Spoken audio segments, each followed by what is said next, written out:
What is property? An inquiry into the principle of right and of government, by Pierre-Joseph Proudhon. Conclusion. Part 2. If this reproach is well founded, which it is impossible for me either to deny or admit, because in my own cause I cannot be judge. If I say I deserve this charge, I can only humble myself and acknowledge myself guilty of an involuntary wrong, the only excuse that I could offer being of such a nature that it ought not to be communicated to the public. All that I can say is, that I understand better than any one how the anger which injustice causes may render an author harsh and violent in his criticisms. When, after 20 years of labor, a man still finds himself on the brink of starvation, and then suddenly discovers an equivocation, an error in calculation, the cause of the evil which torments him in common with so many millions of his fellows, he can scarcely restrain a cry of sorrow and dismay.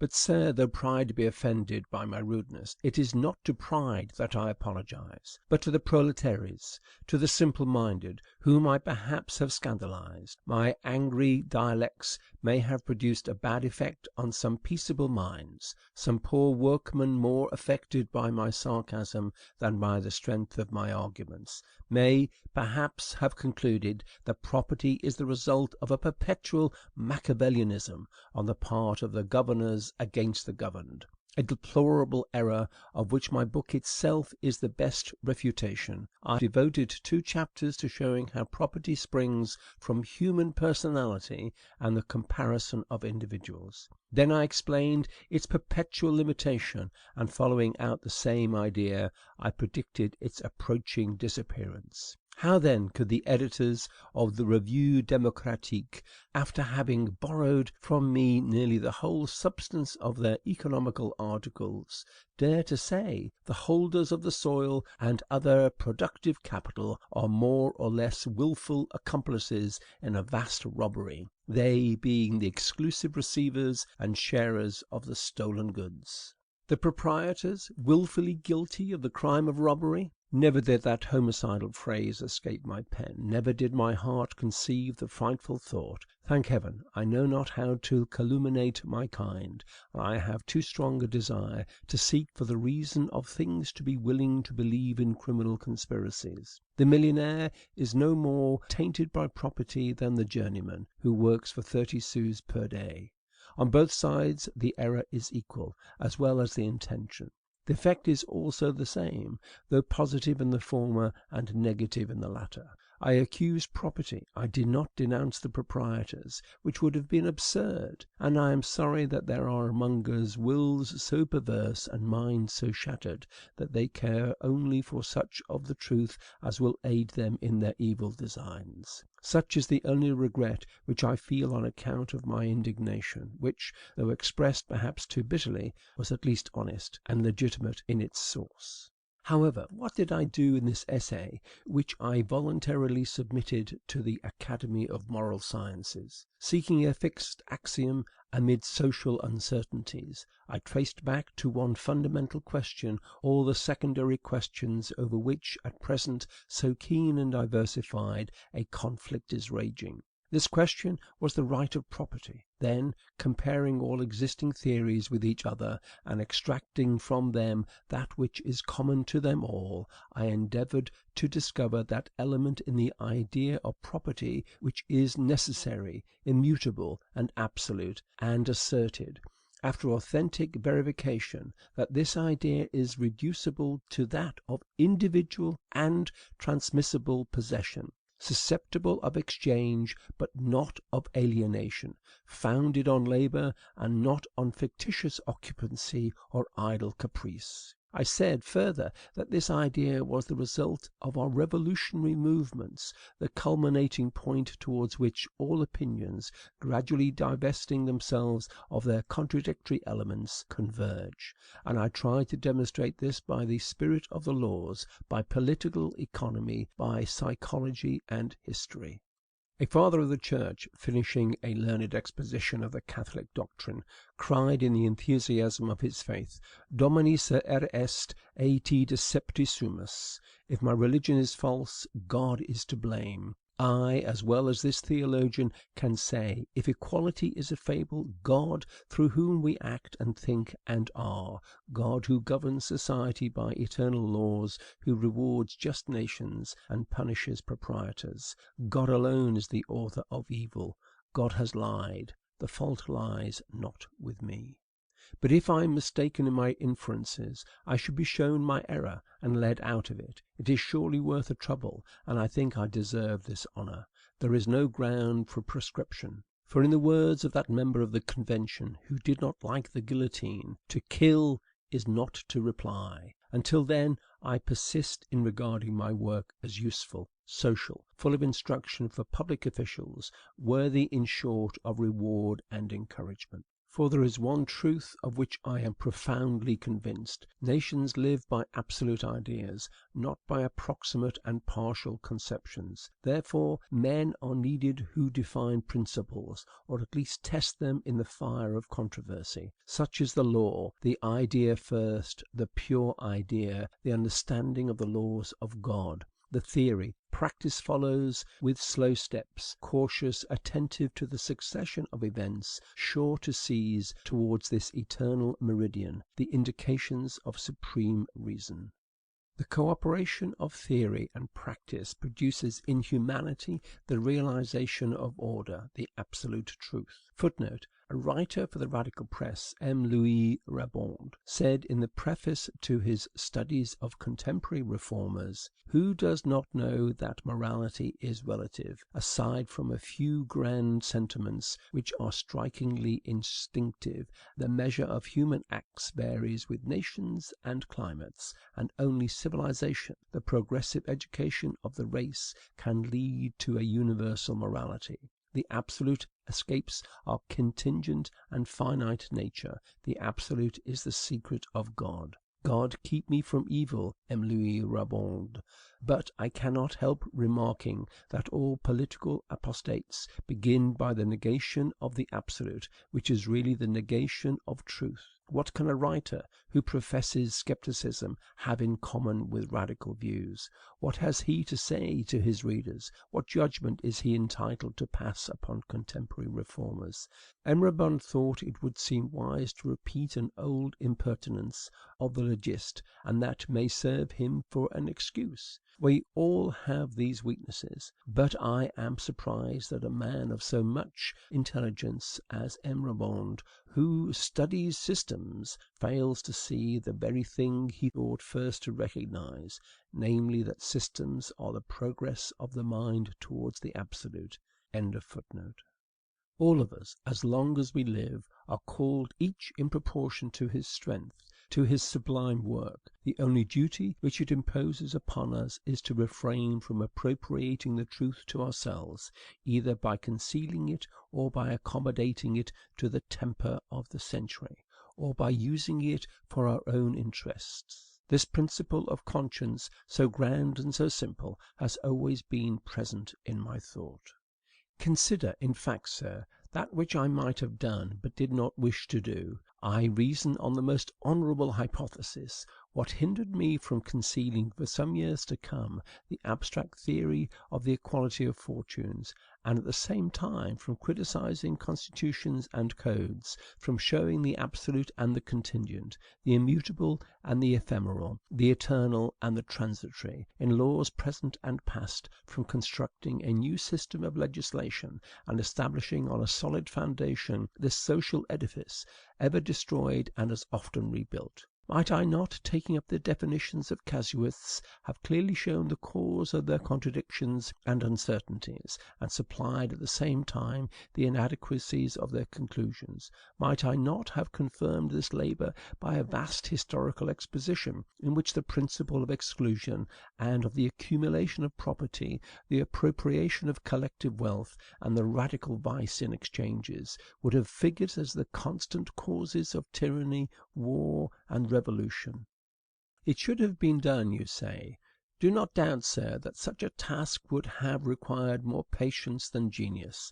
With the principles of social economy which I have analyzed, I would have only to break the ground and follow the furrow. The critic of laws finds nothing more difficult than to determine justice. The labor alone would have been longer. Oh, if I had pursued this glittering prospect, and like the man of the burning bush, with inspired countenance and deep and solemn voice, had presented myself some day with new tables, there would have been found fools to admire, boobies to applaud, and cowards to offer me the dictatorship, for in the way of popular infatuations nothing is impossible. But, sir, after this monument of insolence and pride, what should I have deserved, in your opinion, at the tribunal of God, and in the judgment of free men? Death, sir, and eternal reprobation? I therefore spoke the truth as soon as I saw it, waiting only long enough to give it proper expression. I pointed out error in order that each might reform himself, and render his labors more useful. I announced the existence of a new political element, in order that my associates in reform, developing it in concert, might arrive more promptly at that unity of principles which alone can assure to society a better day.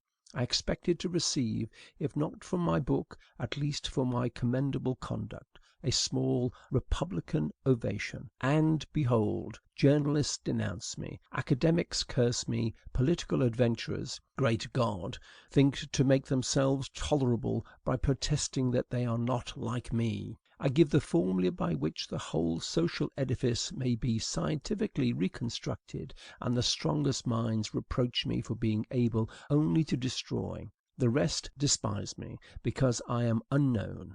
When the essay on property fell into the reformatory camp, some asked, "Who has spoken? Is it Arago? Is it Lamennais, Michael de Bourges, or Garnier Pages?" And when they heard the name of a new man, "We do not know him," they would reply. Thus the monopoly of thought, property in reason, oppresses the proletariat as well as the bourgeoisie. The worship of the infamous prevails even on the steps of the tabernacle. But what am I saying? May evil befall me if I blame the poor creatures. Oh, let us not despise those generous souls who, in the excitement of their patriotism, are always prompt to identify the voice of their chiefs with the truth. Let us encourage rather their simple credulity, enlighten complacently and tenderly their precious sincerity, and reserve our shafts for those vain glorious spirits who are always admiring their genius, and in different tongues caressing the people in order to govern them. These considerations alone oblige me to reply to the strange and superficial conclusions of the Journal du Peuple, issue of October 11, 1840, on the question of property. I leave, therefore, the journalist to address myself only to his readers. I hope that the self-love of the writer will not be offended, if, in the presence of the masses, I ignore an individual. You say, proletaries of the people, for the very reason that men and things exist, there always will be men who will possess things. Nothing, therefore, can destroy property. In speaking thus, you unconsciously argue exactly after the manner of M. Cousin, who always reasons from possession to property. This coincidence, however, does not surprise me. M. Cousin is a philosopher of much mind, and you, proletaries, have still more. Certainly it is honorable, even for a philosopher, to be your companion in error. Originally, the word property was synonymous with proper or individual possession. It designated each individual's special right to the use of a thing. But when this right of use, inert, if I may say so, as it was with regard to other usufructuaries, became active and paramount, that is, when the usufructuary converted his right to personally use the thing to the right to use it by his neighbor's labor, then property changed its nature, and its idea became complex. The legists knew this very well, but instead of opposing, as they ought, this accumulation of profits, they accepted and sanctioned the whole. And as the right of farm rent necessarily implies the right of use, in other words, as the right to cultivate land by the labor of a slave supposes one's power to cultivate it himself, according to the principle that the greater includes the less, the name property was reserved to designate this double right, and that of possession was adopted to designate the right of use. Whence property came to be called the perfect right, the right of domain, the eminent right, the heroic or quaeritory right, in Latin jus perfectum, jus optimum, jus quaeritorium, jus domini, while possession became assimilated to farm rent. Now that individual possession exists of right, or better, from natural necessity, all philosophers admit and can easily be demonstrated, but when, in imitation of M. Cousin, we assume it to be the basis of the domain of property, we fall into the sophism called sophisma amphiboliae vel ambiguatus, which consists in changing the meaning by a verbal equivocation. People often think themselves very profound, because by the aid of expressions of extreme generality they appear to rise to the height of absolute ideas, and thus deceive inexperienced minds. And what is worse, this is commonly called examining abstractions. But the abstraction formed by the comparison of identical facts is one thing, while that which is deduced from different acceptions of the same term is quite another. The first gives the universal idea, the axiom, the law; the second indicates the order of generation of ideas. All our errors arise from the constant confusion of these two kinds of abstractions. In this particular, languages and philosophies are alike deficient. The less common an idiom is, and the more obscure its terms, the more prolific is it as a source of error. A philosopher is sophistical in proportion to his ignorance of any method of neutralizing this imperfection in language. If the art of correcting the errors of speech by scientific methods is ever discovered, then philosophy will have found its criterion of certainty. Now then, the difference between property and possession being well established, and it being settled that the former, for the reasons which I have just given, must necessarily disappear, is it best, for the slight advantage of restoring an etymology, to retain the word property? My opinion is that it would be very unwise to do so, and I will tell you why. I quote from the Journal du Peuple.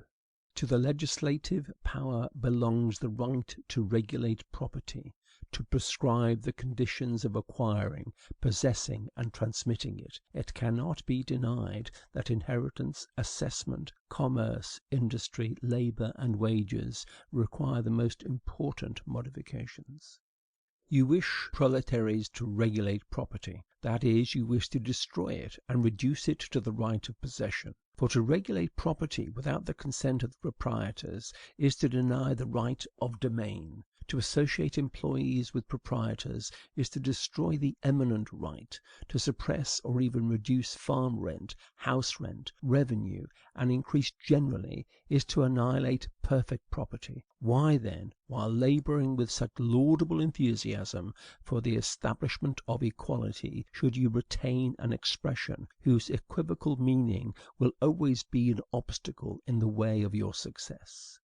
There you have the first reason, a wholly philosophical one, for rejecting not only the thing but the name, property. Here now is the political, the highest reason. Every social revolution, M. Cousin will tell you, is effected only by the realization of an idea, either political, moral, or religious. When Alexander conquered Asia, his idea was to avenge Greek liberty against the insults of Oriental despotism. When Marius and Caesar overthrew the Roman patricians, their idea was to give bread to the people. When Christianity revolutionized the world, its idea was to emancipate mankind, and to substitute the worship of one God for the deities of Epicurus and Homer. When France rose in '89, her idea was liberty and equality before the law. There has been no true revolution, says M. Cousin, without its idea, so that where an idea does not exist, or even fails of a formal expression, revolution is impossible. There are mobs, conspirators, rioters, regicides. There are no revolutionists. Society, devoid of ideas, twists and tosses about, and dies in the midst of its fruitless labor. Nevertheless, you all feel that a revolution is to come, and that you alone can accomplish it. What then is the idea which governs you? Proletaries of the 19th century? For really I cannot call you revolutionists. What do you think? What do you believe? What do you want? Be guarded in your reply. I have read faithfully your favorite journals, your most esteemed authors. I find everywhere only vain and puerile entites. Nowhere do I discover an idea. I will explain the meaning of this word entite, new without doubt to most of you.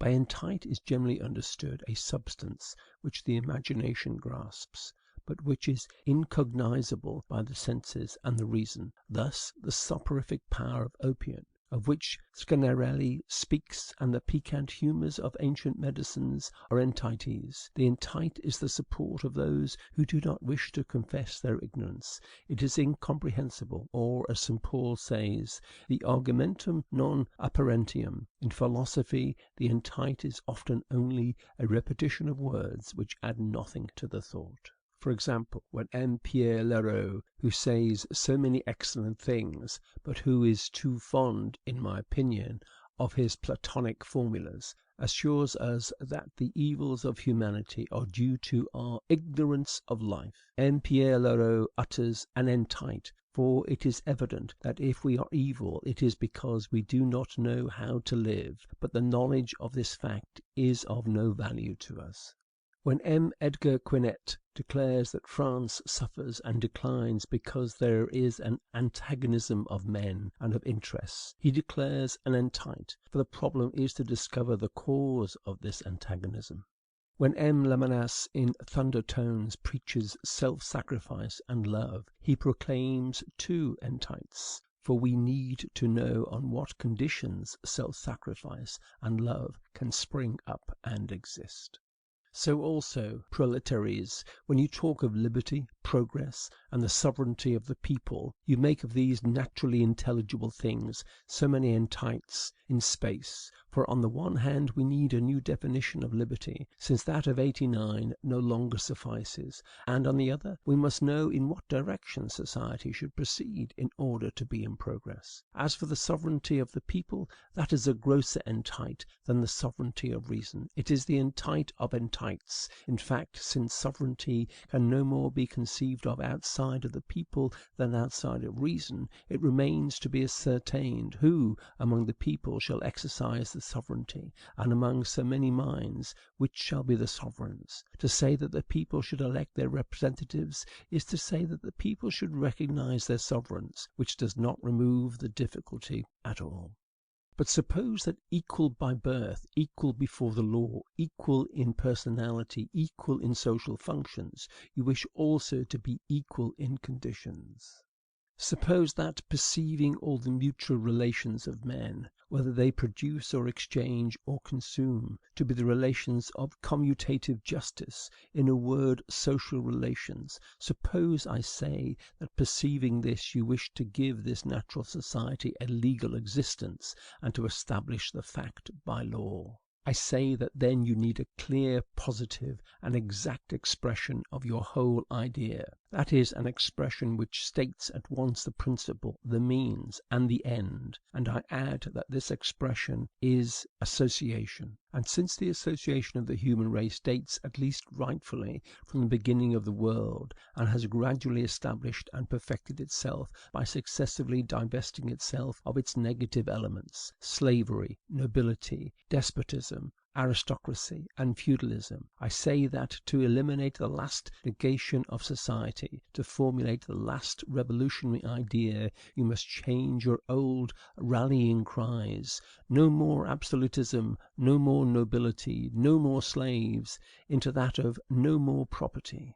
But I know what astonishes you, poor souls, blasted by the wind of poverty, and crushed by your patron's pride. It is equality, whose consequences frighten you. How you have said in your journal, how can we dream of a level which, being unnatural, is therefore unjust? How shall we pay the day's labor of a Comines or a Lamennais?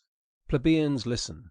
When, after the battle of Salamis, the Athenians assembled to award the prizes for courage, after the ballots had been collected, it was found that each combatant had one vote for the first prize, and the Themistocles all the votes for the second. The people of Minerva were crowned by their own hands. Truly heroic souls. All were worthy of the olive branch, since all had ventured to claim it for themselves. Antiquity praised this sublime spirit. Learn, proletaires, to esteem yourselves and to respect your dignity. You wish to be free, and you know not how to be citizens. Now, whoever says citizens necessarily says equals.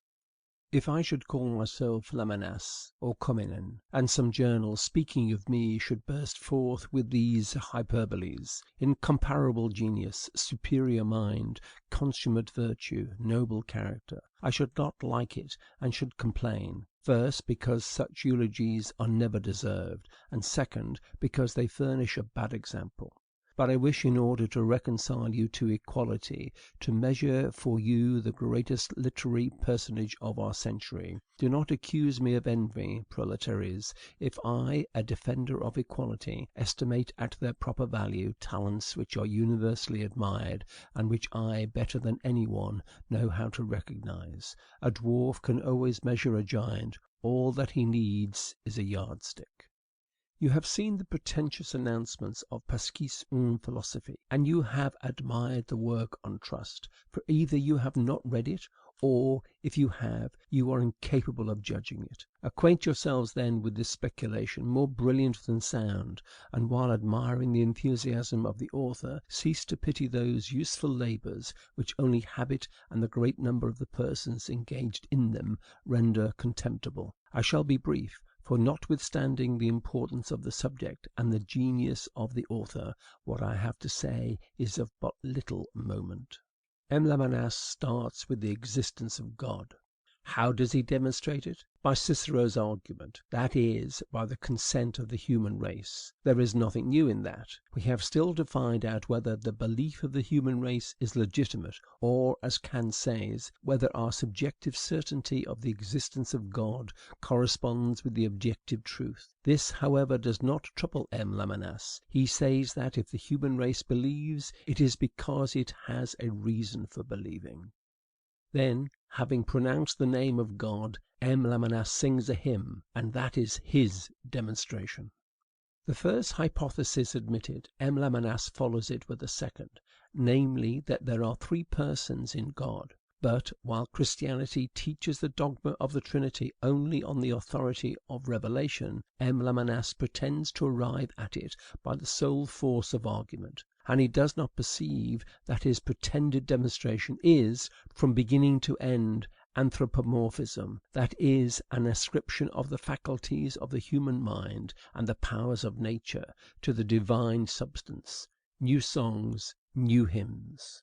God and the Trinity thus demonstrated, the philosopher passes to the creation, a third hypothesis, in which M. Lamennais, always eloquent, varied, and sublime, demonstrates that God made the world neither of nothing nor of something, nor of himself, that he was free in creating, but that nevertheless he could not but create, that there is in matter a matter which is not matter, that the archetypal ideas of the world are separated from each other in the divine mind by a division which is obscure and unintelligible, and yet substantial and real, which involves intelligibility.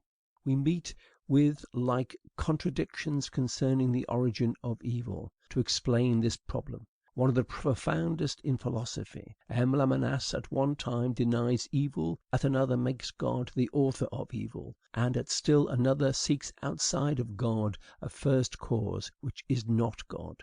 An amalgam of entities, more or less incoherent, borrowed from Plato, Proclus, Spinoza, I might say even from all philosophers.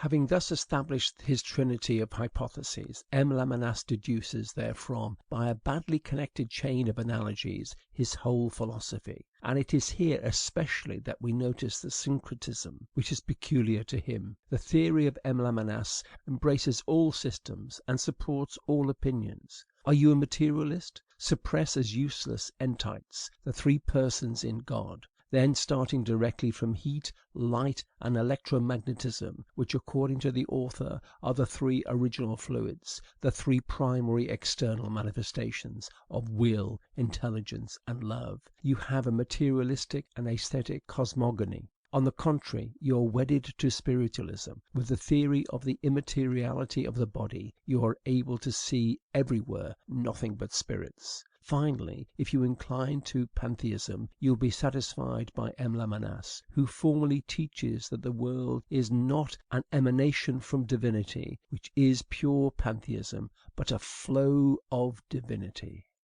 I do not pretend, however, to deny that Pasquis contains some excellent things, but by the author's declaration, these things are not original with him. It is the system which is his. That is undoubtedly the reason why M. Lamennais speaks so contemptuously of his predecessors in philosophy, and disdains to quote his originals. He thinks that since Pasquis contains all true philosophy, the world will lose nothing when the names and the works of the old philosophers perish. M. Lamennais, who renders glory to God in beautiful songs, does not know how as well to render justice to his fellows. His fatal fault is this appropriation of knowledge, which the theologians call the philosophical sin, or the sin against the Holy Ghost, a sin which will not damn you, proletaires, nor me either. In short, Pasquis, judged as a system and divested of all which its author borrows from previous systems, is a commonplace work, whose method consists in constantly explaining the known by the unknown, and in giving entites for abstractions and tautologies for proofs. Its whole theodicy is a work not of genius but of imagination, a patching up of Neoplatonic ideas. The psychological portion amounts to nothing. M. Lamennais openly ridiculing labors of this character, without which, however, metaphysics is impossible. The book which treats of logic and its methods is weak, vague, and shallow. Finally, we find in the physical and the physiological speculations which M. Lamennais deduces from his Trinitarian cosmogony grave errors, the preconceived design of accommodating facts to theory, and the substitution in almost every case of hypothesis for reality. The third volume on industry and art is the most interesting to read, and the best. It is true that M. Lamennais can boast of nothing but his style. As a philosopher, he has added not a single idea to those which existed before him. Why, then, this excessive mediocrity of M. Lamennais, considered as a thinker, a mediocrity which disclosed itself at the time of the publication of the Essai sur la Indifférence? It is because, remember this well, proletaires, nature makes no man truly complete, and because the development of certain faculties almost always excludes an equal development of the opposite faculties. It is because M. Lamennais is preeminently a poet, a man of feeling and sentiment. Look at his style, exuberant, sonorous, picturesque, vehement, full of exaggeration and invective, and hold it for certain that no man possessed of such a style was ever a true metaphysician. This wealth of expression and illustration, which everybody admires, becomes in M. Lamennais the incurable cause of his philosophical impotence, his flow of language and his sensitive nature misleading his imagination. He thinks that he is reasoning when he is only repeating himself, and readily takes a description for a logical deduction. Hence his horror of positive ideas, his feeble powers of analysis, his pronounced taste for indefinite analogies, verbal abstractions, hypothetical generalities, in short, all sort of entites. Further, the entire life of M. Lamennais is conclusive proof of his anti-philosophical genius, devout even to mysticism, an ardent ultramontane, an intolerant theocrat. He at first feels the double influence of the religious reaction and the literary theories which marked the beginning of this century, and falls back to the Middle Ages and Gregory VII. Then, suddenly becoming a progressive Christian and a democrat, he gradually leans towards rationalism, and finally falls into deism. At present everybody waits at the trapdoor. As for me, though I would not swear to it, I am inclined to think that M. Lamennais, already taken with skepticism, will die in a state of indifference. He owes to individual reason and methodical doubt this expiation of his early essays. It has been pretended that M. Lamennais, preaching now a theocracy, now universal democracy, has been always consistent, that under different names he has sought invariably one and the same thing, unity. Pitiful excuse for an author surprised in the very act of contradiction. What would be thought of a man who by turns a servant of despotism, under Louis XVI a demagogue, with Robespierre a courtier of the emperor, a bigot during 15 years of the Restoration, a conservative since 1830, should dare to say that he ever had wished for but one thing, public order? Would he be regarded as any the less of a renegade from all parties? Public order, unity, the world's welfare, social harmony, the union of the nations. Concerning each of these things there is no possible difference of opinion. Everybody wishes them. The character of the publicist depends only upon the means by which he proposes to arrive at them. But why look to M. Lamennais for a steadfastness of opinion, which he himself repudiates? Has he not said, "The mind has no law; that which I believe to-day I did not believe yesterday. I do not know that I shall believe it tomorrow"? No, there is no real superiority among men, since all talents and capacities are combined never in one individual.